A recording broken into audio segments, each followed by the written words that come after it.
مکہ مکرمہ کے لوگوں نے بیت اللہ کو دوبارہ بنانے کا ارادہ کیا، چونکہ اس کی بنیادوں میں سیم آ گئی تھی اور عمارت کے گرنے کا خطرہ تھا، تو انہوں نے سوچا کہ بیت اللہ کی عمارت کو ہم گرا کے نئے سرے سے پھر تعمیر کرتے ہیں۔ تو انہوں نے گرا تو لیا، اب جب بنانے کا وقت آیا تو اس وقت مکہ مکرمہ میں مختلف قبائل تھے۔ ہر قبیلے کے لوگوں کی یہ چاہت تھی کہ حجر اسود کو ہم اپنی جگہ پر فکس کریں، اور وہ یہ سمجھتے تھے کہ چونکہ ہمارا قبیلہ اعلیٰ ہے، برتر ہے، دوسروں سے بڑا ہے، ہمیں یہ موقع ملنا چاہیے۔ مختلف قبیلوں کے جو سردار تھے وہ کہتے تھے مجھے موقع ملنا چاہیے، وہ کہتا تھا مجھے موقع ملنا چاہیے۔ اب اس موقع پہ ایک عجیب ہنگامہ کھڑا ہو گیا۔ ایک کہتا اس کی خاطر میں خون کا آخری قطرہ بہا دوں گا، دوسرا کہتا میں اس کی خاطر خون کا آخری قطرہ بہا دوں گا۔ حتیٰ کہ دو قبیلے تھے، انہوں نے آپس میں ایگریمنٹ کر لیا کہ ہمیں جتنا بھی لڑنا پڑا ہم لڑیں گے، اور یہ سعادت ہم کسی اور کے پاس نہیں جانے دیں گے، ہم نے حجر اسود کو نصب کرنا ہے۔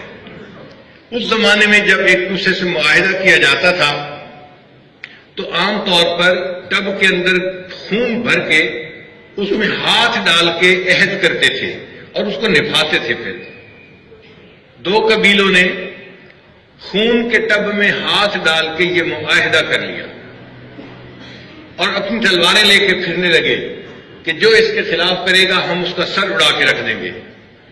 اب حرم کے اندر لوگ تلواریں لے کر آنے لگے۔ یوں تھا کہ بس آگ لگی اور اب لڑائی چھڑی اور اب لڑائی چھڑی۔ تو بنی امیہ ایک آدمی تھا جو بوڑھا تھا اور سمجھدار تھا، اس نے موقع کی نزاکت کو پہچان لیا، تو اس نے ان قبیلے کے لوگوں کو ایک رات حرم میں اکٹھا کیا اور کہا کہ دیکھو بھئی یہ عبادت کی جگہ ہے حرم، اور اس جگہ پر ہمیں جھگڑا یا کرنا، لڑائی کرنا یہ زیب نہیں دیتا۔ ہمیں چاہیے کہ ہم کوئی ایسی صورتحال نکالیں کہ امن سکون کے ساتھ یہ قضیہ طے ہو جائے، لڑنا نہ پڑے۔ سب نے کہا ہاں بات تو ٹھیک ہے، تو بھئی کیسے کریں؟ اس نے ایک تجویز دی، اس نے کہا میری تجویز یہ ہے کہ جو بندہ صبح کے وقت سب سے پہلے مسجد میں داخل ہوگا نا، ہم اس بندے کو اپنا حکم بنا لیں گے، وہ جج بن جائے گا، اور جو وہ فیصلہ کرے گا سب اس کی بات مان لیں گے۔ اس پہ سب متفق ہو گئے۔ اللہ کی شان دیکھیں، اگلے دن سب سے پہلے مسجد میں اللہ کے حبیب صلی اللہ علیہ وسلم تشریف لائے۔ تو جب لوگوں کو پتہ چلا کہ محمد صلی اللہ علیہ وسلم تشریف لائے ہیں، وہ کہنے لگے کہ امیننا و صادقنا قد جاء، ہمارے امین اور ہمارے سچے آ گئے، ہمیں ان کے اوپر پورا اعتماد ہے، یہ جو کریں گے ہم ان کے فیصلے کی پابندی کریں گے۔ وہ جو لڑائی کا خطرہ تھا وہ ٹل گیا، ہنگامہ جو ہونا تھا اس کو اللہ نے روک لیا، اور اب امن کا معاملہ شروع ہو گیا۔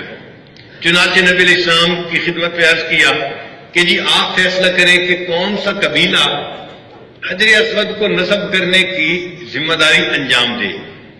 نبی علیہ السلام نے اتنی دانش مندی کا فیصلہ کیا کہ انسان کی عقل حیران ہوتی ہے۔ اللہ کے محبوب صلی اللہ علیہ وسلم نے اپنی چادر کو پھیلا دیا اور فرمایا کہ بھئی سب قبیلے کا ایک ایک بندہ آ جائے، ریپرزینٹیٹو آ جائے، ایک ایک بندہ۔ سب آ گئے، فرمایا بھئی سب مل کے چادر کو پکڑ لو۔ اب چادر کو تو 10-15 آدمی مل کے پکڑ لیتے ہیں، تو سب نے اس کو پکڑ لیا، اور نبی علیہ السلام نے حجر اسود کو اٹھا کے چادر کے اندر رکھ دیا اور کہا کہ بھئی تم یہ چادر لے کے جہاں حجر اسود نصب ہونا ہے وہاں تک پہنچاؤ، اور وہاں میں اٹھا کے اس کو اس کی جگہ پر رکھ دوں گا۔ ہر قبیلے والوں کو ون ہونے کا احساس تھا کہ ہم نے ون کر لیا، ہمارا مقصد پورا ہو گیا، اور اس سے جھگڑا بھی نہ ہوا اور ایک معاملہ اچھے انداز سے طے بھی ہو گیا۔ تو اللہ کے حبیب صلی اللہ علیہ وسلم نے پریکٹیکلی بتا دیا کہ دیکھو بڑے بڑے مشکل معاملات کو دانش مندی کے ساتھ اچھے طریقے سے بھی حل کر لیا جا سکتا ہے۔ لڑائی جھگڑا ہر بات کا حل نہیں ہوتا، بلکہ امن سلامتی کے ساتھ اس کا حل ڈھونڈ لینا یہ اچھی بات ہوتی ہے۔ ویڈیو کے نیچے سبسکرائب کے بٹن پہ کلک کریں، بیل کے آئیکن پہ کلک کیجئے تاکہ ہر نئی ویڈیو کی نوٹیفیکیشن آپ کو مل جائے۔